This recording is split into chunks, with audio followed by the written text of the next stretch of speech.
Comment se débarrasser d'une phobie? La phobie se caractérise par une peur panique face à un stimulus. Et aujourd'hui, nous allons nous intéresser à la phobie des araignées, des insectes ou des souris par exemple. Il existe également des phobies liées à l'environnement telles que agoraphobie ou claustrophobie, mais que j'aborderai un peu plus tard car le modèle de remédiation n'est pas tout à fait pareil.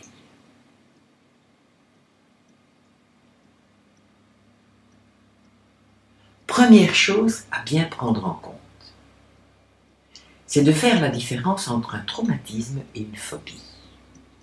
Le traumatisme est un phénomène psychologique qui s'est installé dans notre mémoire profonde suite à un événement marquant. Alors que la phobie est un phénomène neurologique. Il s'agit d'une connexion neurologique qui s'est probablement faite à l'issue de la personne. C'est une sorte d'ancrage puissant dont la personne ne connaît même plus l'origine.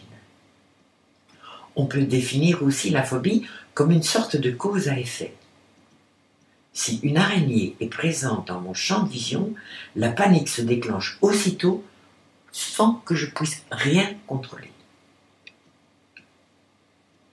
Alors pour mettre cette remédiation en œuvre, nous allons utiliser la triple dissociation.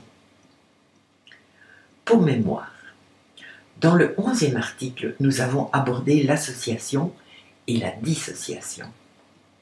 Quand nous sommes associés à nous-mêmes, nous ressentons les choses, nous sommes le jouisseur de nos émotions ou la victime de nos émotions. Quand nous sommes dissociés, notre cerveau prend le relais.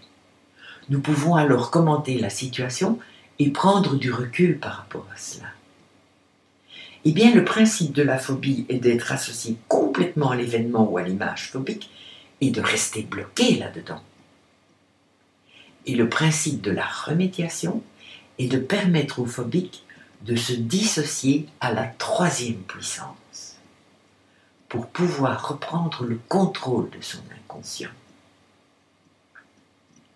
Alors pour ce faire, nous allons utiliser une métaphore parce que c'est beaucoup plus explicite qu'un long discours. Et quand vous aurez défini la phobie dont vous voulez vous débarrasser, vous me rejoindrez sur le podcast après vous être acquitté d'un versement de 4,95 €.